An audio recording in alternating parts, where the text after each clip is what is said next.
Move Forward's podcast. I'm Lamar, your host, and I have the pleasure to introduce Nickelle Smith. Now, Nickelle Smith is a former D1 track runner and collegiate track and field coach. She has a master's degree in exercise science with a concentration in wellness, coaching, injury prevention, and performance enhancement. She is the owner of Get Fit with Smith, a health, fitness, and wellness coach and organizer of a women's talk group, and an avid roller skater. How you doing, Nickelle? Hi, Lamar. I am well. Thank you. How are you? I'm doing well. I'm doing well. Very good. I'm happy to have you in this podcast. You are definitely a person I believe my listeners, my viewers would appreciate as a guest just because you have that experience. You just have, there's a lot that you have accomplished and you remain in the fitness scene, the fitness field, and you just have a lot that you can provide to people. So I think they're really going to enjoy this episode. So, but before I get into, your credentials, before I get further in your credentials, let's talk about your roller skating, okay? Because I'm telling you, I have a strong appreciation for individuals who have hobbies. And I look at your page, I saw your page numerous times, and you are avid roller skater. Like you really roller skate. You don't play around, you take it serious. I need you to tell me how you got into rollerblading. I mean, I'm sorry, roller skating. Let's be correct. It's not rollerblading or inline skating. It's roller skating, the four Yes. wheels, what we did back in the day. I know that's coming back. It's getting more popular. How did you get into it? So it started at a young age. Like growing up in the Bronx, we had the skate key, and that's where I went. My older brother taught me how to skate, and it's always been with me. I would say that when they closed down the rink, in the Bronx, I didn't have access to a rink at all at that Hmm. age. But when I went off to college, I connected with a young lady who introduced me to a skating rink in New Jersey, which is Nice. called Skate 22. And so I would Okay. go to Skate 22. And then from there, I just continued. Like when I moved to Pittsburgh, I found my beautiful Pittsburgh skate family. And was Nice. motivated to go out there and just learn more things and just really be active in the community with the skating.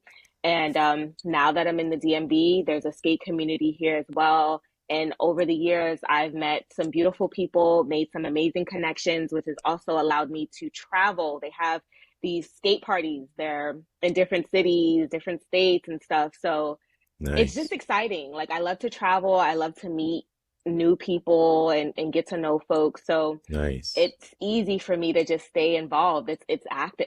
It's an activity. It's allowing me to stay active. So it's great.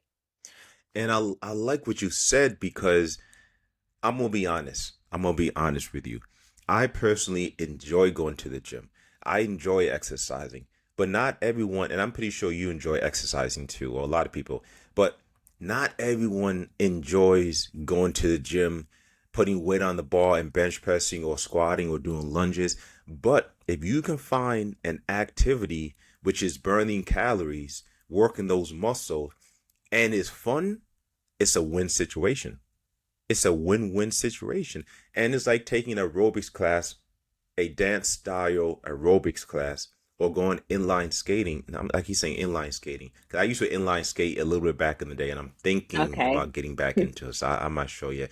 But roller skating, uh, it's a fun activity that keeps you moving, keeps you burning calories, and can get you in shape or get or help you remain continue your fitness level. So it's phenomenal. I like it. I like Yeah, it. I agree. It's a beautiful outlet.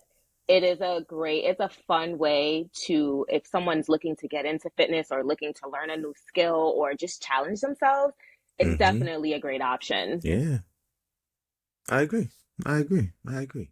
Now let me ask you this. Okay, as I said earlier, you're a former Division 1 track coach. I'm I'm sorry, you're a former Division 1 track runner. Okay, so how did running Division Run 1 track, you know, assist in your coaching and fitness career? Um, wow. I would say because of my Division 1 experience, it Hmm. really, really molded me into the woman that I am today. Oh. I grew a lot because of that track team that I was on, from the coaching staff to my teammates. Like, I just learned so much, to even just school, like the curriculum and things of Mm. that nature. Um, Yes. because I've been an athlete all my life, like it just, I don't know, it just followed me through. As far as like with aiding in my coaching career, I always wanted to stay close and connected to track and field. And so I was Hmm. on a mission on becoming a track coach. I didn't know that it would actually happen, especially at the collegiate level. But Mm. when it did happen, I was beyond grateful. And I Okay. always Yeah. tried to find ways to uh to provide a better service for my athletes, because Mm. I know in undergrad there was some times where I feel like I didn't have that. Like I didn't get that from my coaches, and I didn't want to be that coach. So I always Mm. wanted to be the best individual, the best coach, the best mentor for my athletes. And Nice. at that Nice. time, it was a fun journey. Like, I loved it. I loved each and every one of my student athletes. They always motivated me to just really want to be better, not just for myself but for them. I like that. I like that. And it makes sense. It makes sense. You you were there. You've been there. You went through what they're going through and you did it at the top level of college sports. So if you say, this is the best way, I recommend this because is strong because you probably done it. So Yeah. that's big. That's pretty big. So let me ask you this, and this is a reality of athletes who at one time were really into the sport. A lot of basketball players, this occurs with perhaps some soccer players. A fair percentage of athletes, pro and amateur, okay, retire from their respective sport and ultimately gain weight, and in some situations become obese. What do you suggest to help eliminate this outcome? And let me give an example, a further example. Uh, well, no, I'm not going to. I'm gonna let you just. I'm let you take this question in any way you want. So my my initial thought is, when you retire, that doesn't mean that you have to stop being active. There are some Mm, people that retire and they just let it go. that's So true. I would That's true. recommend, like, finding an outlet, some sort of outlet. It doesn't necessarily have to be that same sport, that you played. It could be something else, but find something that you enjoy, find something that's going to keep you moving, and then be very mindful about the foods that you're putting into your body. Like, some That's people, big. they stress eat, they're binge eating, they're just eating, eating, eating.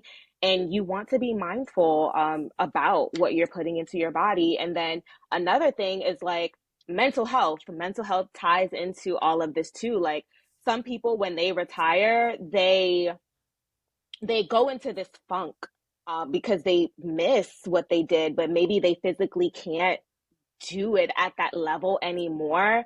And so Yes. they lose themselves mentally. So really getting getting a hold of the resources that you need to make sure your mental health is intact and being fed is another important component to all of that. So that would be my advice. And it makes perfect sense. Mental health is a topic that I think should be discussed a little bit more in in a lot of different platforms and so on. So that's definitely a big part of it. You mentioned what you ingest, what you eat, and that's super big because I even mentioned this in my book, Broken Words, Mind Built Body. I mentioned how eating has become an activity. So when we're young and we're active, the activity was let's go to the park. Let's let's go play some basketball. Let's play baseball. Let's play a sport. Let's be active. Let's go skating. Let's do something. That was our activities when we were younger. Now, as people enter the mid 20s, the 30s, or 40s, and older ages, their activity is let's go to the bar, have a drink, have a little something to eat. You may not be hungry, but the activity, the social life involves eating. Uh, the game's coming on. Let's order some wings. Let's order some pizza, and it adds. So now those athletes, and as I mentioned, pro athletes, amateur athletes, weekend warriors, whatever category you want to put yourself in, uh, they're not burning the same amount of calories, and they're ingesting the same amount of food, if not more. So they're increasing, the caloric intake is increasing, the the physical activities is decreasing. That's a recipe for weight gain, you know. So, and then let's Hmm. add on top of it, let's say they have an injury, let's say the knees don't feel as good as they used to. So now even less activity. So it all goes together. So that's, but with all of that being said, I also believe that if you can incorporate weightlifting in with that sport, you can get a basketball player to actually go to the gym as well, whether playing basketball or whether off the court go to the gym. Although they may not be able to play basketball, they may still find time to get to that gym just to maintain that body and use that gym session as your mental, your reset. I had an episode. Excuse me, I have an episode with a lady who, at the end of the week, Sunday morning, she will walk, and she will walk as slowly as she can, and she uses that to end one week and get her prepared for the upcoming week. So there's just a lot of methods that you can do, and I like that she said that. So that works. That's definitely a good suggestion right there. Uh, nowadays individuals, and I want to say women. I want to say women. It's really everyone, but a lot of women, and I'm proud to see that they're getting into weightlifting. I love to see a lady go into the gym and not be intimidated by the weights. I love seeing it. Deadlift, squatting, they're doing both, and it's phenomenal because it helps with the lady curves. It just help, and it's just fitness is just phenomenal for the body. Weightlifting is phenomenal for the body. So if you have a client, someone comes to you and they say, I want to get stronger. And this is a hypothetical question. And they say, I only want to do either squats or deadlifts. And I want to get stronger. I only want to do one of the two exercises. What would you recommend and why? Okay. So I am going to share something that a lot of people don't know. Like close friends, family, they definitely know. But now the World Wide Web will know about this. Mm-hmm. But I would say about a year and a half or so ago, I got injured. Mm-hmm.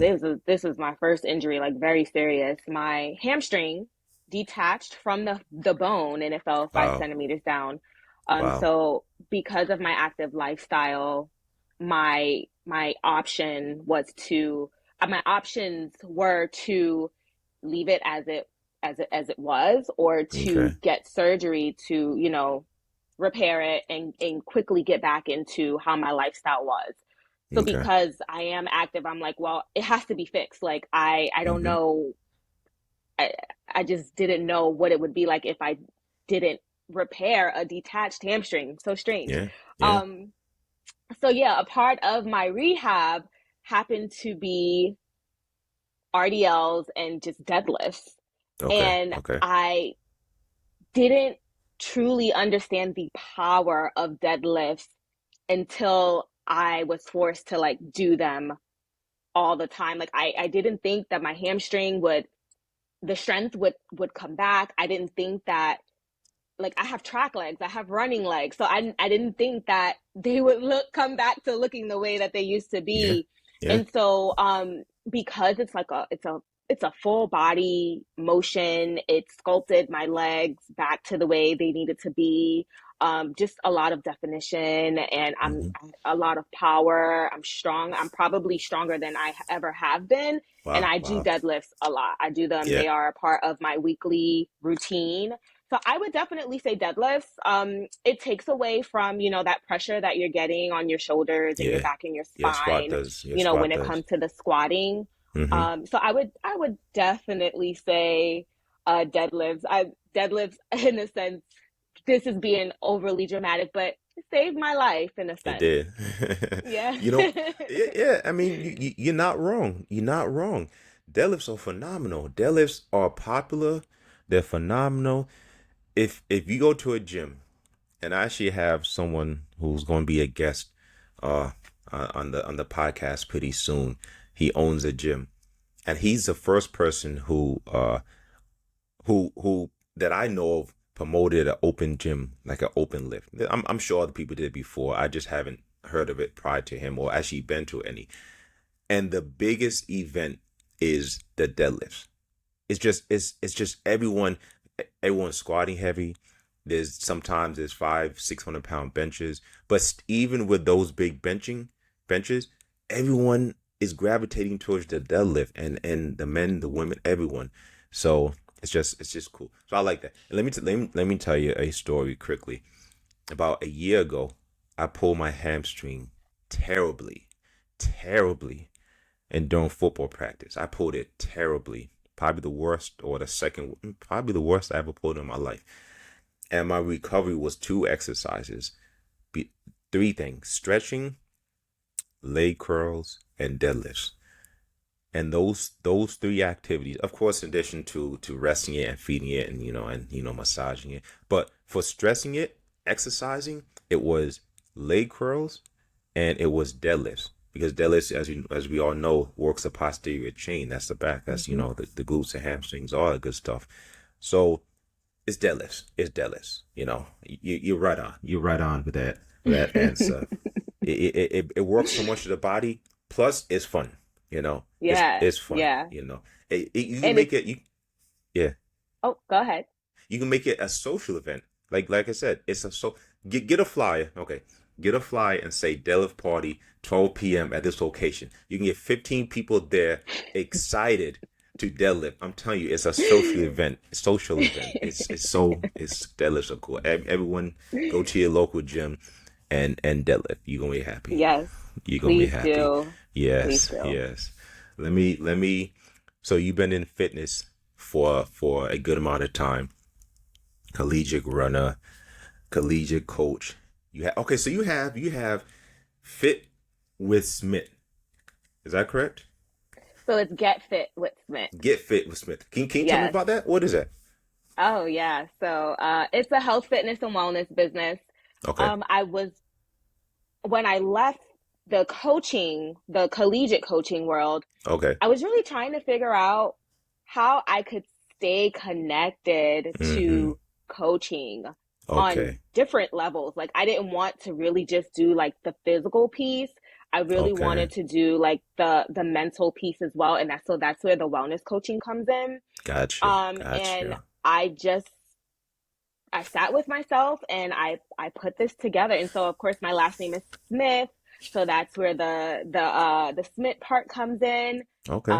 Yes, I've been into sports and fitness for forever. I would say I started at the Yeah. age of 5. Like, I started Oh, with wow. bowling, then basketball, the track. So Nice. it's just been a part of my world for forever. So this was extremely fitting. I love to motivate people. I love to inspire people. I love to help people attain their goals, whether that be Mm, fitness, whether that be with finances, anything like that. Like, that's me. I'm your good. woman to help Good. you attain those Good. goals. So I thought, what better business to put together than a health, fitness, and wellness business? And I've inspired so many people. I've helped so many people just attain their goals. Like, I have people that want to lose weight. I have people that want to join track teams or just any sort of sports team. So I'm helping Mm-hmm. them increase their sports speed to Oh, make the nice. teams. It's very fulfilling. It's very purposeful. I know that I was put on this earth to do exactly what it is that I'm doing and so much more. Nice. And so, yeah, Nice. that's what that is. That's what this is. And I truly enjoy it. That's wonderful. That's wonderful. And you also, so you have that. You organize a women's talk group. What do you do with a what is that? What do you do there? Yeah. So that's one of the wellness pieces of the business. So I created a space specifically for Black women, Mm-hmm. for us to get together and just speak about wellness. Mm. We have Okay. self-care topics. We have um, how to walk in your divine feminine energy topics. That's actually the Mm. topic for July. They happen Okay. Okay. quarterly, but we get together in like a conference type of room, and we do round table discussions. I have an entire PowerPoint presentation with the questions or like the specific topics at hand, and we just go Mm. around and we share advice, we share experiences, we are vulnerable with one another, we make Okay. connections. Like I have people that have connected and have been able to get other people like jobs and things of that nature. Nice. So it's Nice. a beautiful, fun, safe space for Black women. I provide them Nice. with gifts. So for the self care one, just provided them with a gift bag with candles and Nice. a Nice. journal and some motivational pieces in there. So it's just really an uplifting type of movement that Mm-hmm. um, I know that has been very beneficial for these women when it comes to just over like their wellness, especially the mental piece and the social wellness as well. That's important. That's important. Yeah. That's definitely important. I Hmm. like that. I hope at the end of this, after this, I have one more question. Then I want you to once again just go over how they can contact you and all that stuff. I think the listeners should definitely reach out to you and get more information on those two services which you provide. But let me ask you this one last question. And the question is, So so you've been in fitness for a long time. How do you stay motivated after all these years of fitness? How do you, when you wake up, how do you keep yourself going to like, I still want to stay shape. I still want to keep moving. Like what is it that keeps you there? So I'll say this.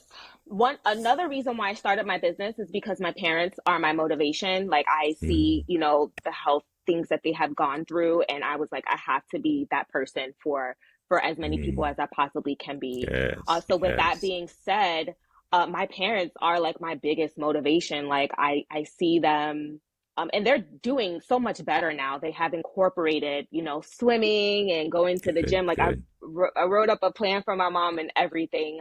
But that's how I do it. Like I think about them and I think about what I want versus what I don't want, and I just go out Mm, there and I do it. Like it's that's a it's good. a it's a look good, feel good thing for me. Like